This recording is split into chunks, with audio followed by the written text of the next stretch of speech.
Hello 8वीं class के सभी विद्यार्थियों। आज हमने इस फर्स्ट चैप्टर था हमारा भारतीय संविधान। इसके एनसीईआरटी के जो क्वेश्चंस हैं उनको करने जा रहे हैं। आपने ये चैप्टर अच्छी तरह से पढ़ लिया होगा और अब इसके प्रश्न देखते हैं। इसमें पहला प्रश्न है, किसी लोकतांत्रिक देश को संविधान की ज़रूरत क्यों पड़ती है? तो ये फर्स्ट प्रश्न है। इसका आंसर हम आपको बताने जा रहे हैं। आप फर्स्ट पेज पे आइए। ये यहाँ से हमारे इस चैप्टर की शुरुआत कहाँ से होती है? किसी देश को संविधान की आवश्यकता क्यों है?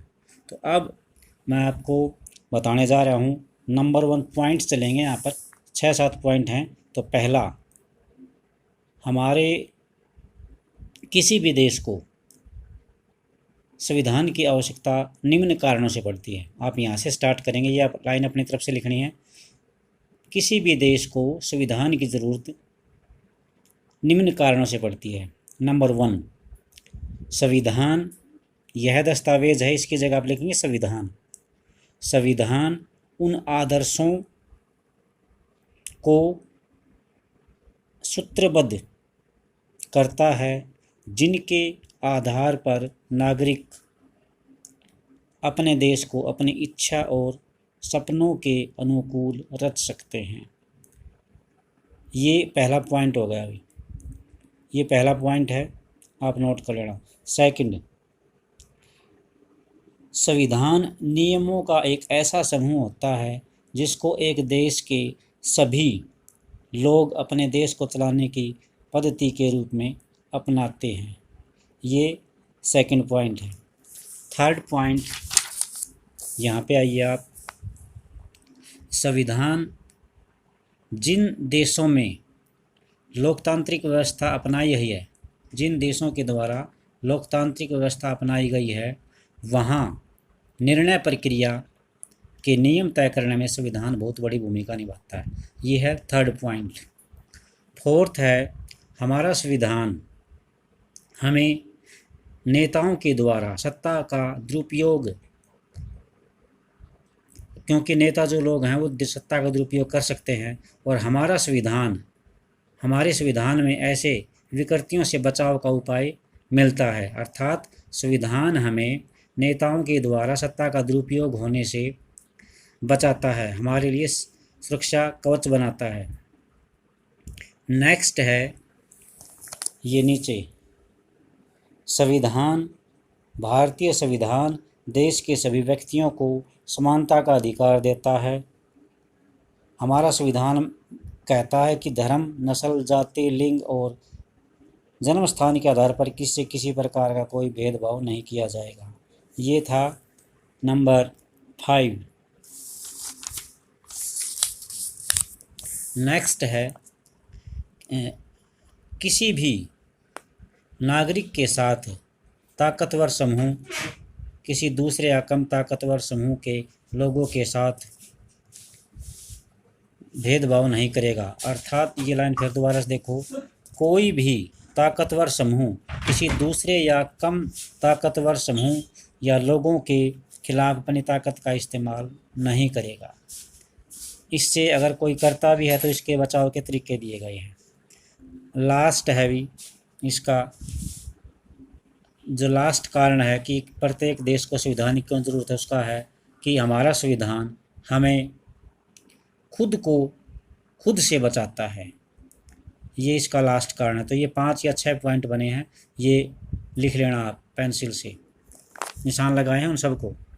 और लास्ट अगर लिखना चाहें तो ये है, एक अच्छा जो संविधान होता है वो देश की बुनियादी संरचना को इस तरह के तनाव से बचाता है। यह ऐसे प्रावधानों को आसानी से पलटने देता जिसके ज़रिए नागरिकों के अधिकारों का आश्वासन मिलता है और उनकी स्वतंत्रता की रक्षा की जाती है। ये लास्ट वाला आप चाहें तो लिख सकते हैं, नहीं तो मत लिखना। ये बाकी सारे लिख लेना आप इसको छोड़ के। नेक्स्ट जो क्वेश्चन है वो है ये, नीचे दिए गए 2 दस्तावेज हैं, उन हिस्सों को देखिए पहला कॉलम है 1990 का नेपाल के संविधान का, दूसरा कॉलम है नेपाल के ताज़ा अंतरिम संविधान में लिया गया है। तो ये यहाँ पर 1990 का नेपाल का भाग दिखा रखा है कार्यपालिका, और ये दिखा रखी है 2007 अंतरिम कार्यपालिका 2007 में। तो दोनों में क्या अंतर है, ये इसका आंसर बताया गया है। इसका आंसर आप सुन लीजिए, इसमें सीधा नहीं है। तो नेपाल के जो दिए गए 2 क्षेत्रों में कार्यकारी शक्ति का प्रयोग करने वाला मुख्य अंतर इस प्रकार है कि 1990 वाला देखते हैं पहले। 1990 वाले में ये बताया गया है कि 1990 का संविधान, जहाँ पर शक्ति जो राज्य की शक्ति थी वो राजा और उसके मंत्रिपरिषद में थी, परंतु 2007 में क्या बताया गया है, नेपाल के अंतरिम संविधान कार्यकारी शक्ति राजा से छीनकर केवल परिषद में निहित होने के लिए संघर्ष किया वहाँ की जनता ने। नेपाल पहले एक लोक राजतंत्र था, परंतु नेपाल को अब नए संविधान की ज़रूरत थी, क्योंकि अब राजतंत्र नहीं रहा, परंतु पुराना संविधान जिसमें सारी शक्ति राजा के हाथ में थी, अब यहाँ नया संविधान बनाने के लिए लोगों ने संघर्ष किया, आंदोलन किए हैं। ये जो नया संविधान मिला है जनता को, ये बहुत संघर्षों के बाद मिला है। इसके लिए आंदोलन किए गए। अतः नेपाल को नए संविधान की ज़रूरत है, जिसमें सारी जो शक्ति है जनता के हाथों में होगी, जनता के चुने हुए प्रतिनिधियों के हाथ में होगी। जनता अपनी शक्ति का प्रयोग कर सकेगी। हमारा संविधान अर्थात नेपाल का संविधान निरंकुश लोगों की कठपुतली बनकर नहीं रहेगा। तो इसलिए नेपाल को अब एक नए संविधान की ज़रूरत है, क्योंकि जो राजा की शक्ति वो छीनकर आम लोगों के हाथों में आ गई है और वहाँ पर लोकतंत्र की स्थापना हो गई है। तो इतना ही इसका आंसर लिख लेना आप, ये जो बोला गया है इसको नोट कर लेना। नेक्स्ट थर्ड है, अगर निर्वाचित प्रतिनिधियों की शक्ति पर कोई अंकुश न हो तो क्या परिणाम होगा। ये इसका भी आंसर सीधा सा है, अगर कोई भी जो निर्वाचित प्रतिनिधि हैं अगर उनके कोई रोकने वाला कोई टोकने वाला न हो तो वहाँ पर तानाशाही स्थापित हो जाएगी और वे सारे नेता लोग अपनी शक्ति का गलत प्रयोग करेंगे। वे जन कल्याण की तरफ किसी प्रकार का कोई ध्यान नहीं देंगे।